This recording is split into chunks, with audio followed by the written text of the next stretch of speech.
Philadelphia, 2 a.m. The sirens echoed through the empty streets as Officer Jared Miller pulled over Derek Wilkins for a broken taillight. In the flickering glow of the streetlight, two men's futures were about to collide, one wreathed in authority, the other weighted by suspicion. In the next few hours, a chain of events would unravel everything they thought they knew about justice. Before dawn, a planted bag of cocaine, a secret phone call, and a single camera would expose more than just a crime. It would reveal a shocking undercurrent of racism and corruption that no one would ever see coming. Philadelphia had always been a tapestry of contrasts, a place where history's grandeur mixed with the harsh realities of modern urban life. The ornate spires of City Hall watched over streets that harbored both dreams and nightmares. It was in this restless mosaic that Officer Jared Miller made his nightly rounds. He was a decorated member of the Philadelphia Police Department, sporting a row of commendations that told a story of bravery and sacrifice. Yet, if one looked too closely, there were details between those polished metals that hinted at a different tale. Jared's family hailed from a small town in western Pennsylvania, where he'd grown up hearing stories about big city crime and the men who kept the streets safe. He idolized them, especially his uncle, who had been a state trooper. But somewhere along Jared's journey, admiration had twisted into arrogance. The city, with all its diversity, pressed at the edges of his worldview. His casual jokes among certain colleagues turned uglier over time. He laughed about locking up the usual suspects and habitually targeted neighborhoods where mostly black and brown citizens lived. Though not everyone in the department endorsed his attitudes, a blue wall of silence had a way of letting certain behaviors slide. On this particular night, the city seemed especially tense. Local news channels were still buzzing about a recent case of police brutality in another state, fueling nationwide debates about law enforcement and racial profiling. Despite these raging fires of scrutiny, Jared confidently took the wheel of his patrol car, scanning the darkness for any flicker of wrongdoing. With him sat his partner, Officer Sarah Kim, a rookie who carried both hope and fear in her eyes. She'd only been on the force for a year and still believed in the power of justice. She respected Jared's experience but grew increasingly uneasy with his comments and tactics.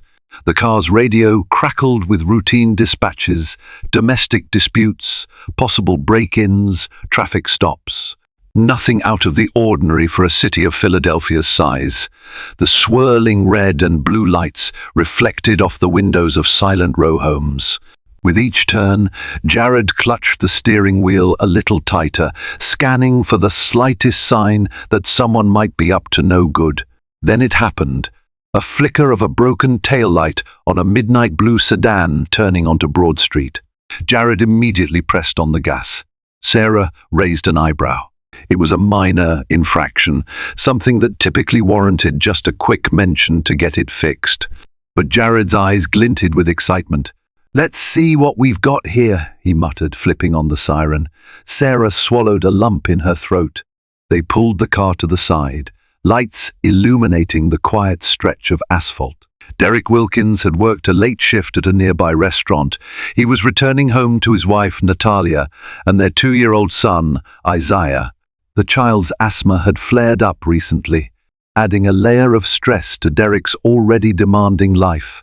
He could think of 100 places he'd rather be than on this deserted street, facing flashing lights in his rearview mirror. He rolled down the window, his heart sinking the moment he saw Jared Miller approach.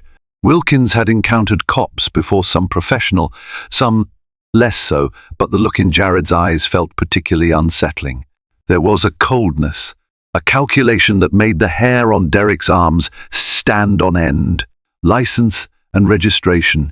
Jared barked, shining a flashlight directly into Derek's eyes. Derek complied without argument, handing over the documents. His hands trembled, not out of guilt, but out of fear. He'd seen too many news stories. He knew how quickly these situations could escalate. He told himself to remain calm, speak clearly, and not make any sudden movements. Broken taillight, Jared noted, glancing over Derek's license. You aware of that? Derek nodded. I just noticed it earlier. Tonight, officer. I'm sorry. I'm going to get it repaired in the morning. Sarah stood at the passenger side, observing the exchange. The glow from the patrol car illuminated her face, revealing concern in her eyes. She saw no indication that Derek posed a threat. Everything about him, his voice, his demeanor seemed cooperative. Still, she remained alert, hand resting near her holster as protocol dictated. Jared flipped through Derek's registration with an air of skepticism. Stay put, he commanded. He marched back to the patrol car to run Derek's information. A pang of unease tugged at Sarah as she followed, noticing how Jared paused to stare at the sedan's back seat before leaving. Inside the patrol car, the computer system verified Derek's clean record. No warrants, no criminal history, just a few minor traffic tickets from years ago. Sarah glanced at Jared, expecting him to let Derek off with a warning or a citation for the taillight. That was standard procedure, but Jared's brow furrowed, his jaw tightened. Something in him refused to let go. Officer Miller, Sarah ventured carefully. His record checks out. Maybe we can give him a fix-it ticket for the taillight and send him on his way. Jared's lips formed a thin line. We'll see, he muttered, stepping out of the cruiser. He left Sarah behind without further explanation. Now her heart began to race. She had heard stories about suspicious traffic stops that escalated into more aggressive actions. She had also heard rumors, swirling in hushed tones, that Jared might not always play by the rules. Outside, Jared approached Derek's window again. The tension was palpable. Derek's pulse hammered in his ears, an instinctual alarm triggered by the officer's rigid stance. Mind stepping out of the vehicle? Jared asked. Derek inhaled sharply. Is there a problem, officer? Just step out, Jared repeated. I need to run a quick search.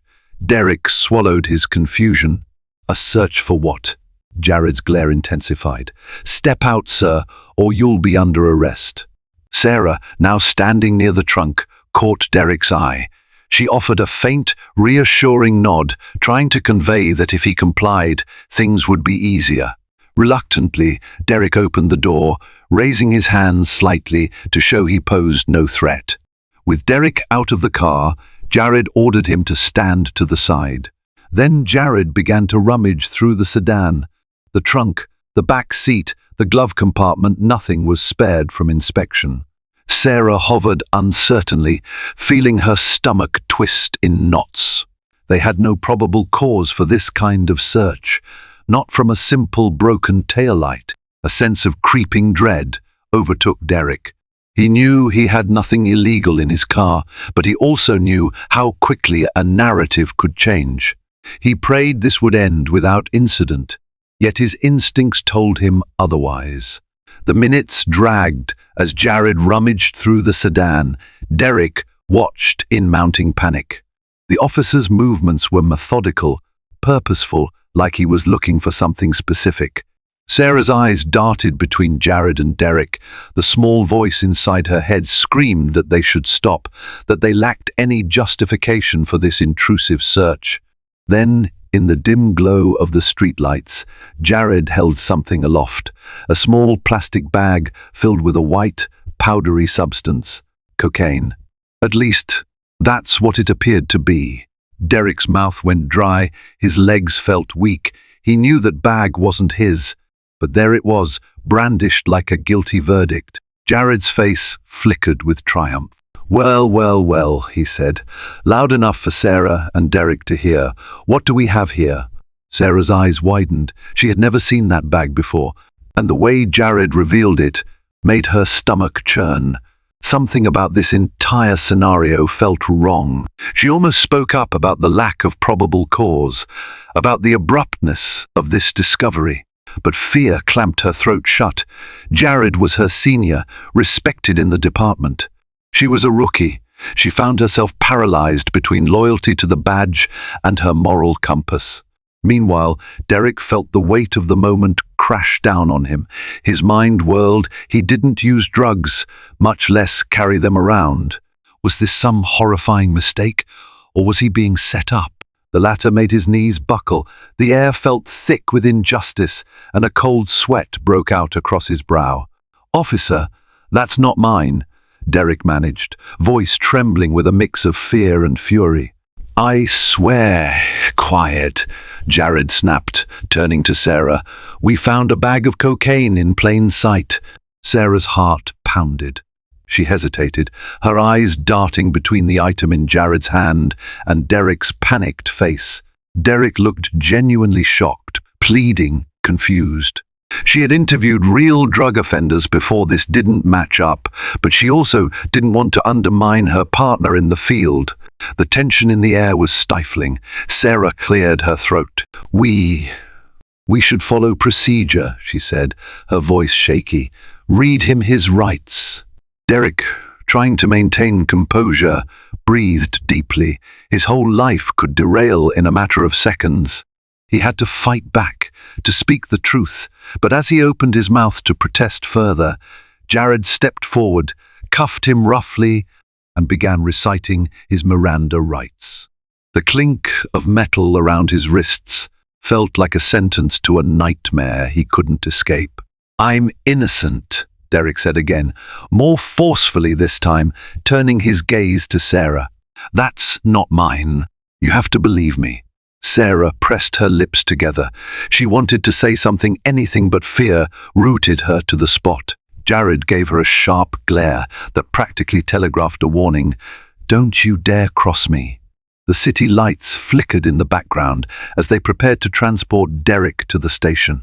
He stared at the ground, jaw clenched, tears brimming at the corners of his eyes but not falling. Betrayal, anger, despair warred within him. He had done everything right, cooperating, no record, living life as a responsible father and husband, yet here he was. In the deafening silence, the only sound that rang out was the echo of a false accusation. At the Philadelphia Police Department's 9th Precinct, fluorescent lights hummed overhead, casting a cold, sterile glow.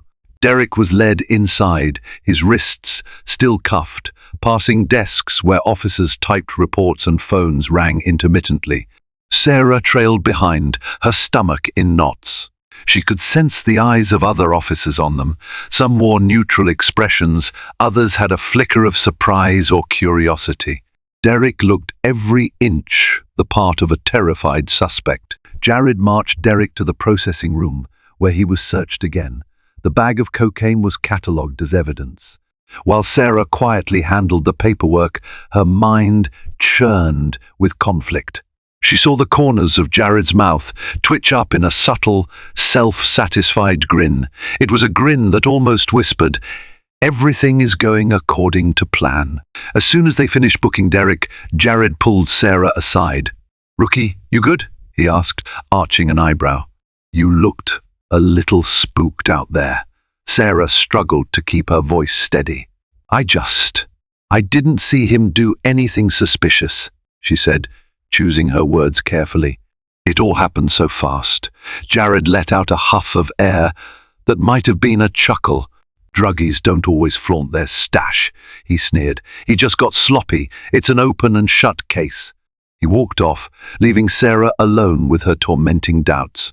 She recalled the moment Jared produced that plastic bag, as though he'd conjured it from thin air. Her brain replayed every second.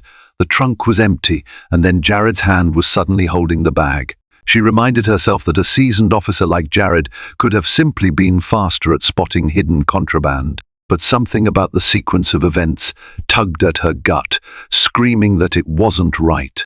Nearby, Derek was put into a holding cell. Behind the metal bars, he looked at the walls with a dazed, distant expression.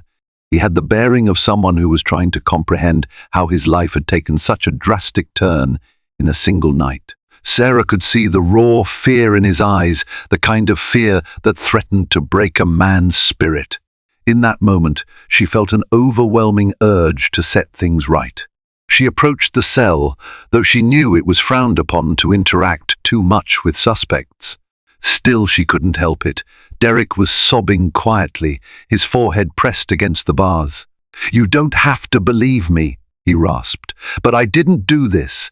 I don't sell drugs. I work at Tony's Diner on Walnut Street. I have a family, a son with asthma. My wife is waiting for me. This can't be happening." The desperation in his voice clawed at Sarah's conscience. She laid a hand on one of the bars, her gaze soft. "I'll make sure your family knows where you are," she whispered, voice trembling.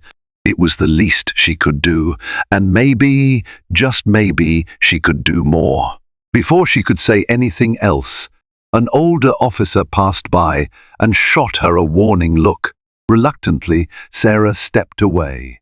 She wondered how she could possibly reconcile her duty with what she believed to be an injustice. If the bag was planted, could she prove it?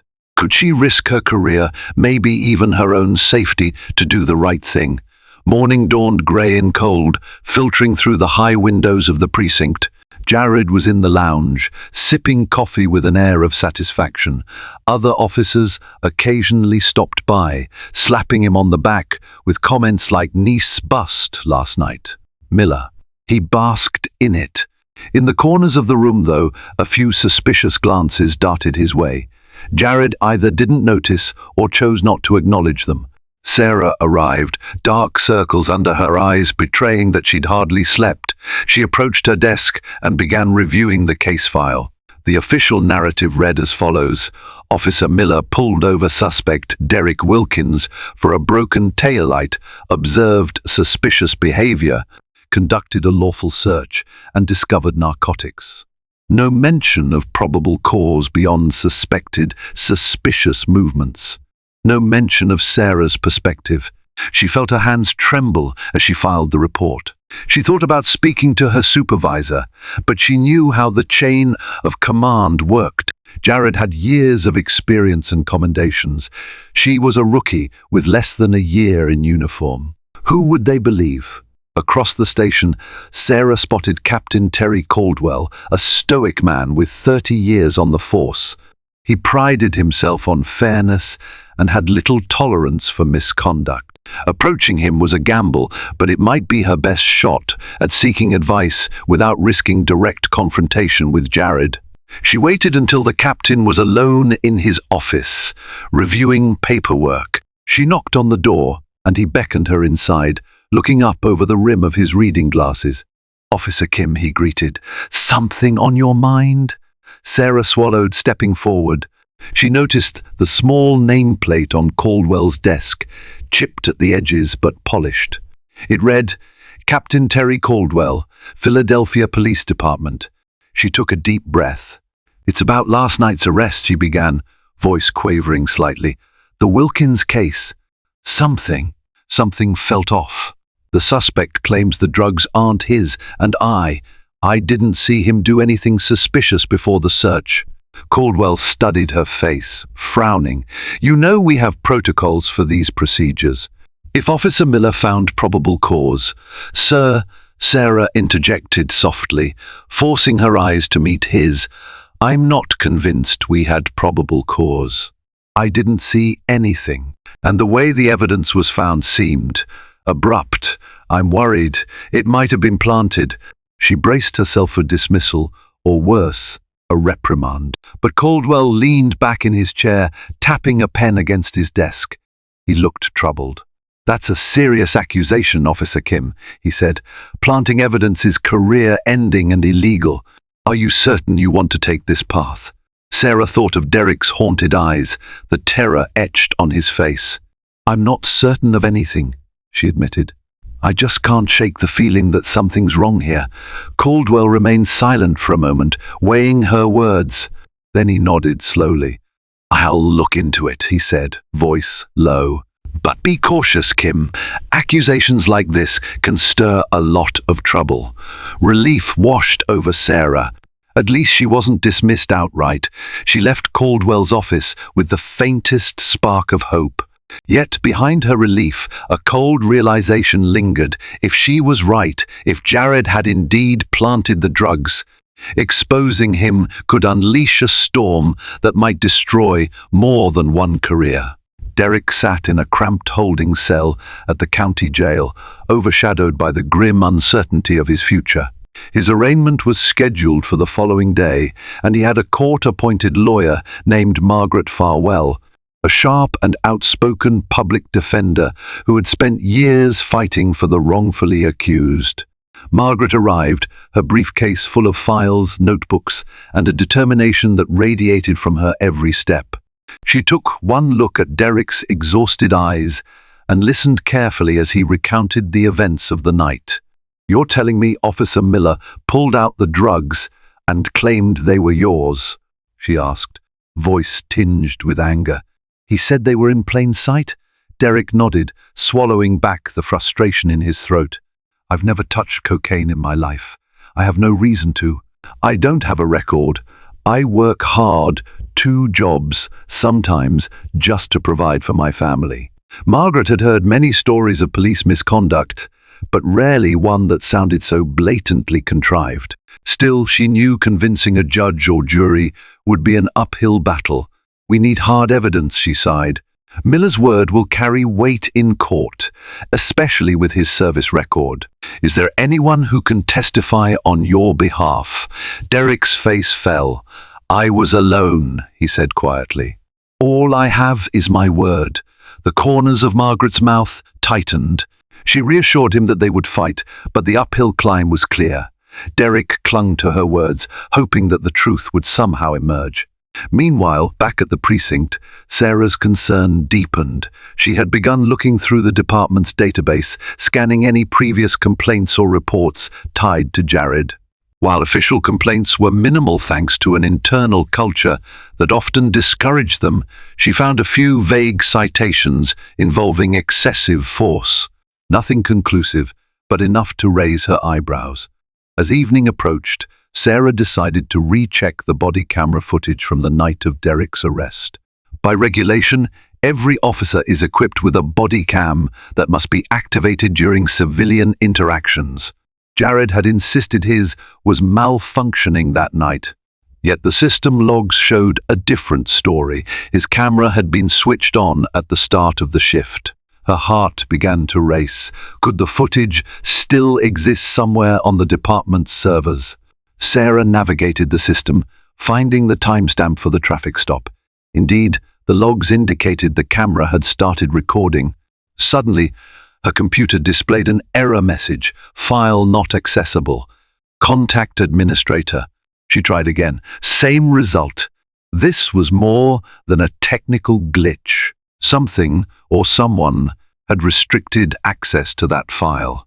Stealing her resolve, Sarah made a quiet phone call to the department's IT specialist, a mild-mannered man named Kevin, who had a reputation for being able to recover lost data. She explained the situation as best she could without incriminating Jared directly. Kevin agreed to look into it, but cautioned her to be discreet. The next morning, Sarah arrived at the station early. She found a flash drive in her locker with a small note attached, "Video restored. Be careful." Her heart hammered in her chest as she headed to a private corner of the break room, plugged in the drive and pressed play. The footage was grainy at times, the audio crackling, but it showed enough. Jared's face was partially visible. In the lower portion of the frame, the edge of his hand slipped into view. A moment later, the camera captured an unmistakable glimpse of a small plastic bag emerging from Jared's jacket pocket before he discovered it in Derek's car. Sarah froze, a chill racing down her spine. It was there, the truth in stark detail. Jared Miller had planted the evidence. Fear and exhilaration warred inside her. This footage would exonerate Derek. But it could also make Sarah the department's biggest pariah, maybe cost her her job or worse. She thought about the numerous harassment stories she'd heard from whistleblowers in other precincts. She thought about her moral oath to uphold justice. One was easy, the other was right. Bracing herself, Sarah made a copy on her phone, ensuring she wouldn't lose this crucial piece of evidence. As she ejected the flash drive, her mind raced with questions. Should she go directly to the captain, or should she approach an external agency? What if Jared found out she had the video? Yet through all the uncertainty, a single conviction burned bright. She would not let an innocent man's life be ruined. The day of Derek's arraignment arrived. Across town, inside a small, fluorescent-lit courtroom, he stood before a judge in a rumpled suit, borrowed from a neighbor. His lawyer, Margaret Farwell, glanced at him reassuringly as they waited for the proceedings to begin. The prosecutor, a stern-faced woman named Elaine Jasper, strode forward confidently, reciting the charges: possession of a controlled substance with intent to distribute. Derek's heart pounded so loudly he could barely hear Margaret's rebuttal. After a tense exchange, the judge ruled that Derek would be held unless he could post bail, set at an impossibly high figure for a working-class father. Derek felt his stomach sink. His savings were meager at best. Margaret shot him an apologetic look. "We'll figure something out," she whispered, but her eyes betrayed worry. The system was stacked against them. Without evidence to counter the police's claims, Derek's word alone was unlikely to sway the court. Unbeknownst to them, Sarah stood in the back of the courtroom, her plain clothes blending with the scattering of onlookers. She felt a knot tighten in her chest as she watched Derek, shoulders slumped, eyes filled with despair. She quietly left before the hearing concluded, determined to finalize her plan. She arrived back at the precinct where tension hung in the air. As she neared her desk, Jared ambled over, wearing a grin that made her skin crawl. "Didn't see you around much this morning," he said casually. "You okay?" Sarah forced a tight smile. "Just had some errands to run," she replied, carefully avoiding his gaze. She could feel the flash drive in her pocket, as if it weighed 1,000 pounds.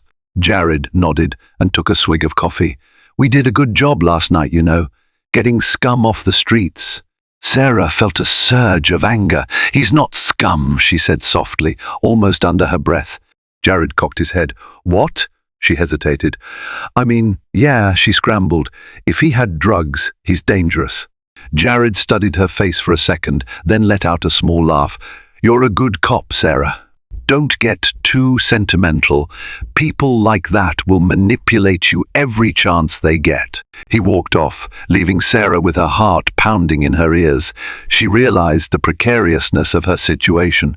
Jared had read her slip of the tongue as a sign of naive empathy. If he found out she possessed damning evidence, there was no telling what lengths he might go to. Gathering her courage, she walked down the hallway to Captain Caldwell's office, the flash drive clutched tightly in her palm. She knocked once, stepped inside, and shut the door behind her. Caldwell glanced up from a stack of paperwork. "Officer Kim," he said, his tone tinged with curiosity. "Something else on your mind?" Without a word, Sarah handed him the flash drive. Caldwell looked at her questioningly, then plugged it into his computer. Sarah stood by his desk, eyes downcast as the footage played. Caldwell watched in silence. The air seemed to leave the room when Jared's hand appeared on screen, producing the incriminating bag. A stony anger darkened the captain's features. He pressed pause, exhaled sharply, and leaned back in his chair, rubbing his temples. "God help us," he muttered, his voice heavy with resignation. "I never thought. Jared Miller? He's one of our own, and you've just shown me video proof of him planting evidence." Sarah nodded, tension radiating through her entire body. "What do we do?" she asked softly. Caldwell's gaze hardened. "We do the right thing," he declared.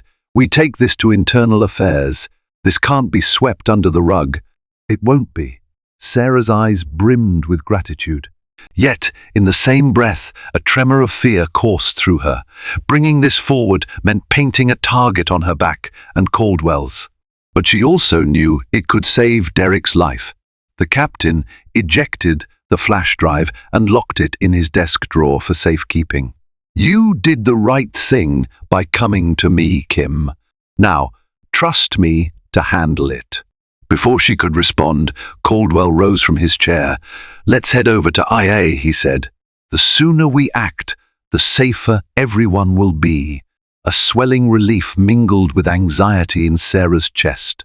Together, they left the office, stepping into a future fraught with danger, but also brimming with the possibility of justice finally being served. The Internal Affairs Department occupied a separate wing of the police headquarters. Sterile hallways and discreet offices conveyed an atmosphere of hush-hush investigations. Captain Caldwell and Sarah walked past frosted glass windows adorned with the emblem of the Philadelphia Police Department. Nervous energy crackled between them. They were greeted by Lieutenant Brian Worthington, a firm man in his early 50s with a reputation for fairness. He invited them into a closed-door session. Caldwell handed him the flash drive, describing its contents in measured, deliberate tones. Sarah, adrenaline surging, added pertinent details about the traffic stop and her mounting suspicions. Worthington's face remained unreadable as he watched the video. But when the damning moment came, Jared's hand in the frame, planting the contraband, his eyes narrowed. He paused, rewatched that segment, and then folded his hands on the desk. "This is serious. If verified, it not only invalidates the arrest, but constitutes a felony on Officer Miller's part," Worthington said, voice low. "We'll need to protect this evidence and proceed carefully. The minute Miller catches wind of this, it could get messy." A wave of relief and dread washed over Sarah. At least now, the official wheels of accountability were turning. Yet each step forward took her deeper into a realm of possible reprisals and departmental politics. She knew the thin line that separated a whistleblower from a pariah. Worthington turned to Sarah. "Thank you for coming forward, Officer Kim," he said. "Your bravery may save an innocent man's life, but you must understand the implications. Have you told anyone else?" She shook her head. "Not even my partner," she replied, immediately regretting how that sounded. "I mean, not Jared. He has no idea I brought this here." Worthington exchanged a glance with Caldwell. "We'll keep this under wraps for now. We'll need time to gather statements, cross-check reports, and confirm chain of custody issues. When we act, it will be swift. For the moment, I advise both of you to keep this close to the vest." As Caldwell and Sarah left the IA office, tension built with each step. She felt like she was carrying a fragile secret that could explode at any moment. Back in the main area of the precinct, Jared was nowhere to be seen. Sarah exhaled in relief. But then she spotted a cluster of officers in the lounge, whispering among themselves and occasionally casting glances her way. A cold trickle of dread coursed through her veins.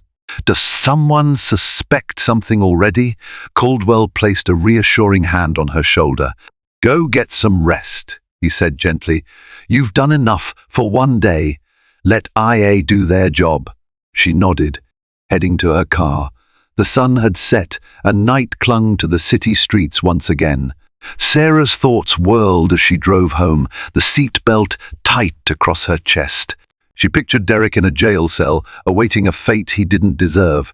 She imagined Jared's face if he discovered the truth. She prayed that the system would work swiftly for once, that an innocent man's life might be redeemed before it was too late. 3 days passed with little movement on Derek's case. He remained in jail, his anxiety growing by the hour. His wife, Natalia, visited whenever she could, often bringing Isaiah in tow, though she tried to shield their toddler from the grim environment. Margaret filed motions to reduce bail, citing Derek's lack of a criminal record and stable employment, but the judge remained unconvinced. Behind the scenes, Caldwell and Worthington were building their investigation. They cross-referenced Jared's arrests, scanning for potential patterns of misconduct. They discovered that in the past 6 months, 3 other black men arrested by Miller had insisted the drugs weren't theirs, though the cases never garnered enough evidence to question the officers' reports. One man had filed an official complaint, which conveniently disappeared after lack of substantial evidence. The pattern was alarming. Each suspect shared similar demographics. Each arrest hinged on suspicious activity that Jared claimed to observe, and each time he alone found the hidden drugs. The puzzle pieces pointed to a festering rot far deeper than one planted bag of cocaine. Meanwhile, Sarah was called into a private meeting with IA investigators. She recounted in painstaking detail the events of that night, the traffic stop, Jared's demeanor, the search, and her recollection of how the bag appeared. She handed over her own body cam footage, though she admitted it didn't capture the critical moment. As she had been standing a few feet away, she explained how she sought out the missing footage from Jared's camera, the difficulty accessing it, and how Kevin from it recovered the file. Her testimony was recorded, sealed in a secure database that only Internal Affairs could access. Despite her cooperation, she could sense a lingering tension in the room. This was no mere open and shut case. It was a scandal waiting to erupt. After the meeting, she found Kevin in the hallway. He leaned in, whispering so quietly she had to strain to hear him. "Be careful," he warned. Word spreading that IA is looking into Jared. Some of the older officers aren't happy. They see him as a war hero in uniform. Sarah's skin prickled. "Thanks for the heads up," she murmured, hating the idea that her colleagues might turn on her. "But at least we're doing the right thing," she reassured herself. Tensions boiled over later that day. Sarah was at her desk, typing up a routine incident report, when Jared suddenly loomed over her shoulder. She jumped, nearly sending her coffee mug flying. "You've been busy," he said coldly. Sarah felt her pulse spike. She carefully minimized her computer screen. Just catching up on paperwork, she managed, forcing an even tone. Jared leaned in, his voice barely above a whisper. "IA called me in today.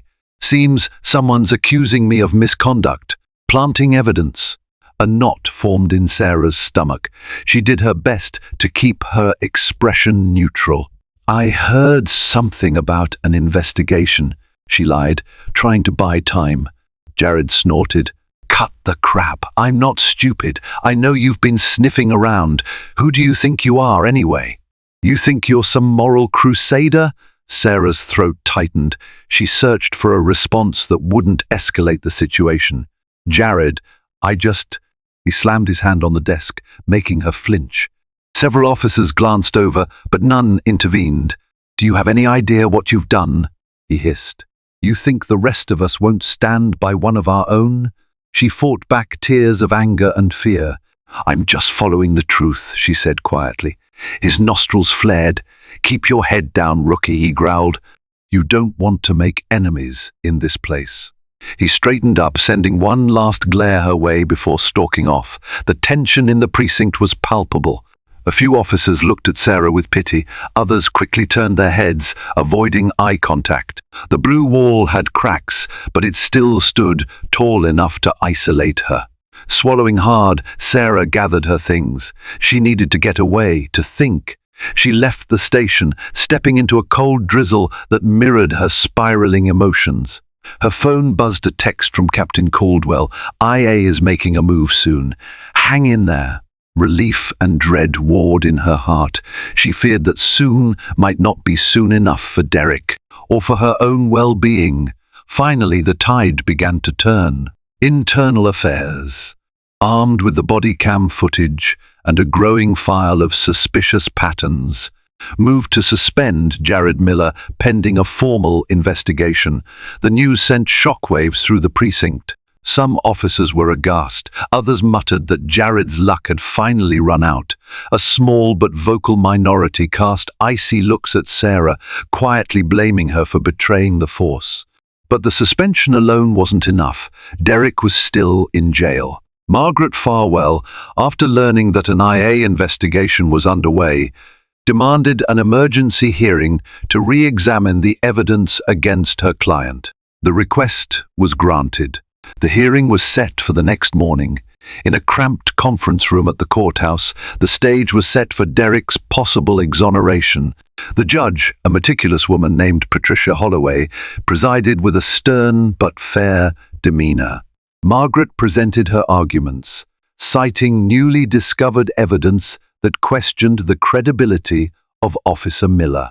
The prosecutor, Elaine Jasper, looked uneasy. She had built her case around Miller's testimony and the plain sight discovery of narcotics. Margaret called Sarah to the stand. Nerves rattled in Sarah's chest as she took her oath, but she steadied herself with the knowledge that she was doing the right thing. With calm clarity, she described the traffic stop, Derek's compliance, the suspicious search, and her own doubts. She then detailed how she discovered the missing body cam footage and handed it over to IA. When Margaret played the damning footage in court, a hush fell over the room. The grainy, flickering scene left little doubt about the moment Jared's hand withdrew the small bag from his pocket. The prosecutor tried to object, challenging the authenticity of the video, but Margaret had already had it authenticated by the department's its specialist. The judge studied the footage multiple times, her expression growing increasingly grave. Derek watched with breathless hope. Could this be it? Would they finally believe him? When the footage ended, Judge Holloway exhaled sharply.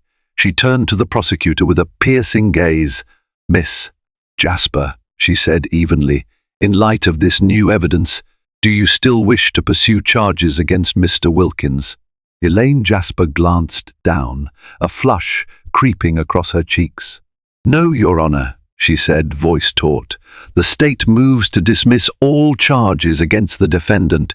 A moment of stunned silence followed. Then, as if a dam burst, relief flooded Derek's face.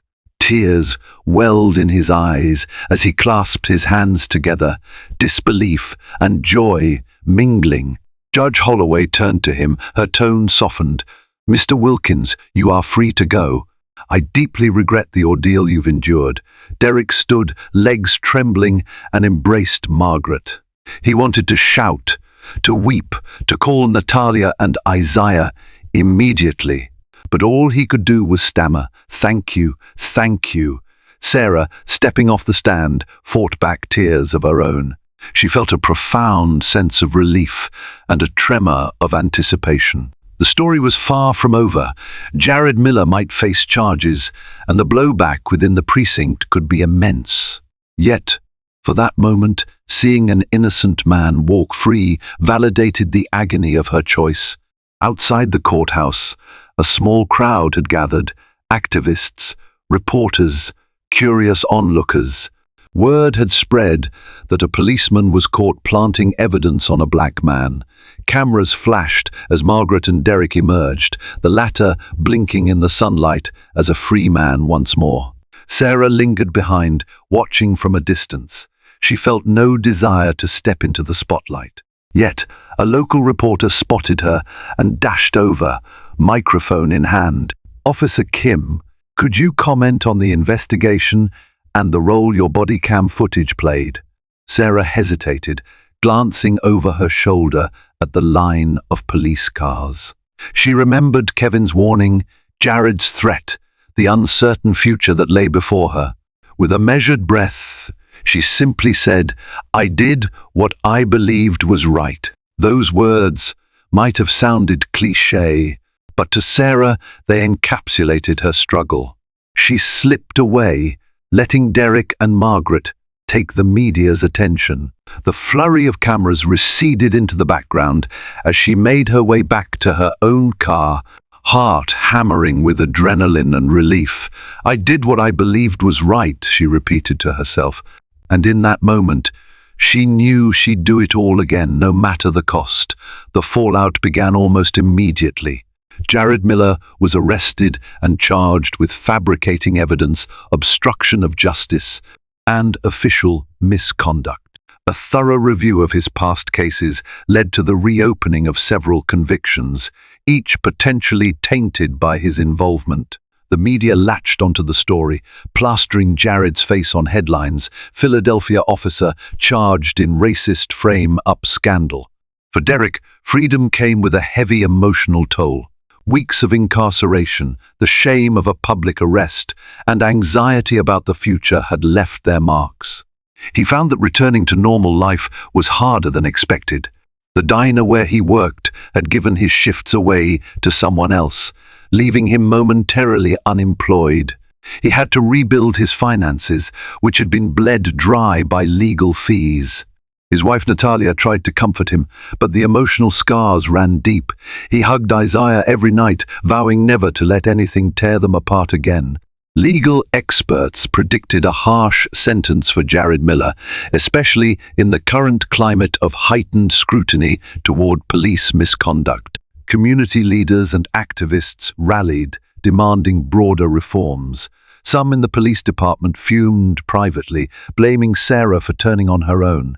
However, many officers, including Captain Caldwell, quietly thanked her for shining a light on an ugly truth that needed addressing.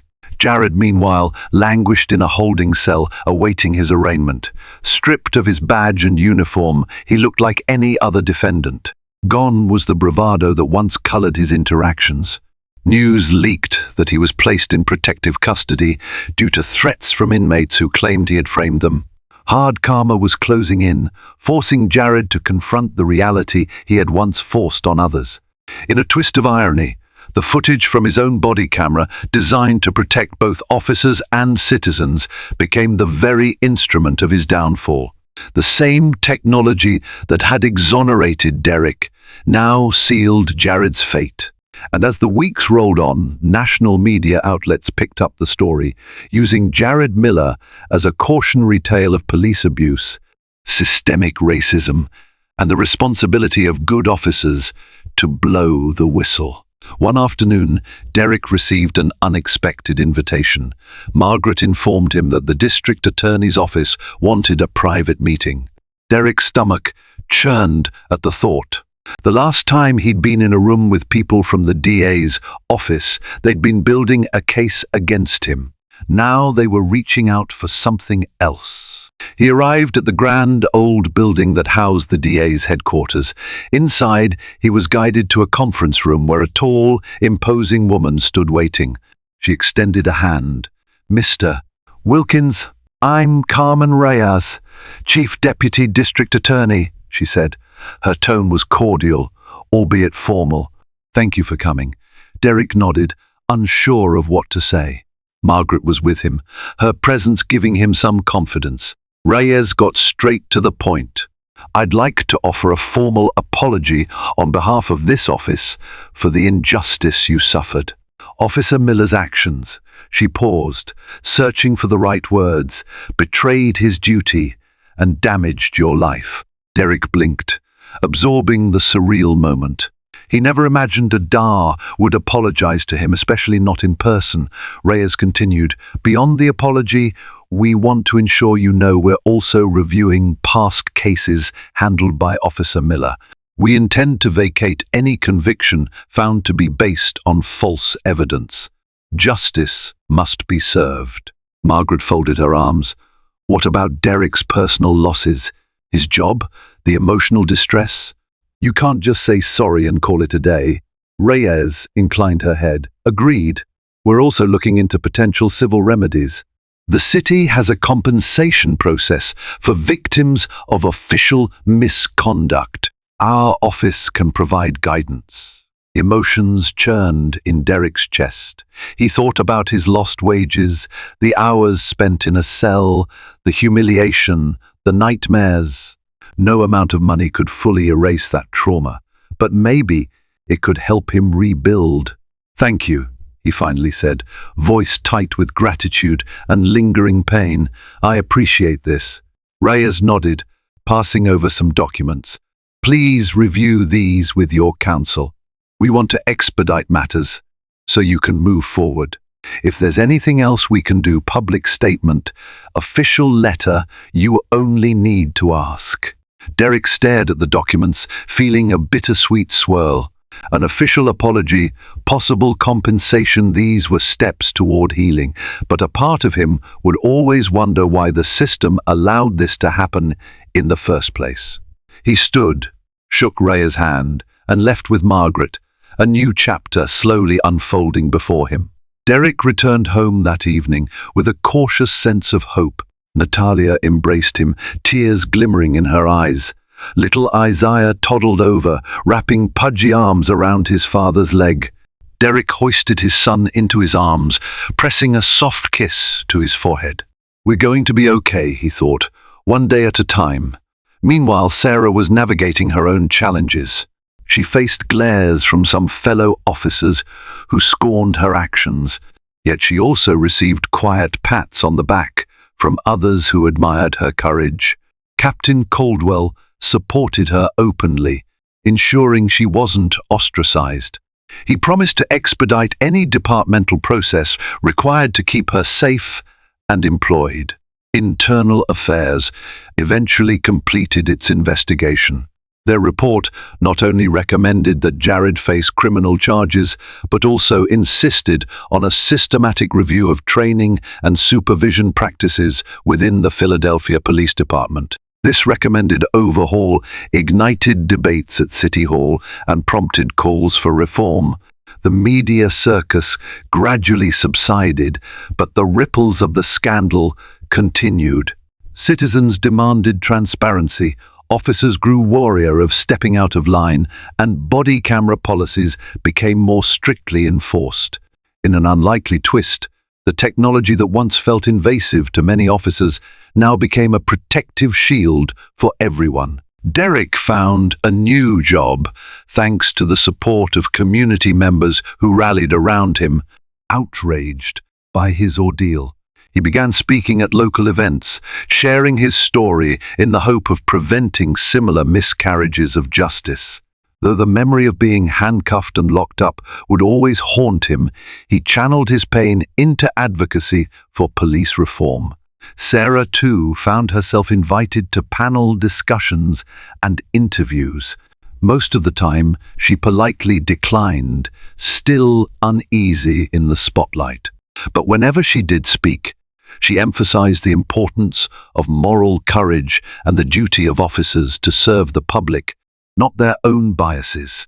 She developed a stronger bond with Caldwell, who became both mentor and friend. Together, they contributed to reshaping the precinct's policies, advocating for stricter accountability measures.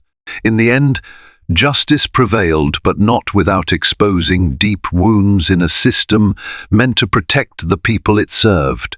Derek walked free, a father determined to reshape his life and safeguard his family. Sarah stood resolute, bearing the cost of standing against corruption in her own ranks. The scandal surrounding Jared Miller forced an entire department to confront uncomfortable truths about racial bias, misconduct, and the collective responsibility to do what's right. If this story moved you, we urge you to hit the like button, share it with friends, and subscribe to our channel. By spreading this narrative, you become part of a necessary dialogue on fairness and accountability. Let's stand together against injustice, championing those who dare to speak truth, even when it's risky. Your voice matters, your support matters, and by working together, we can foster a world where no one fears the people sworn to protect us.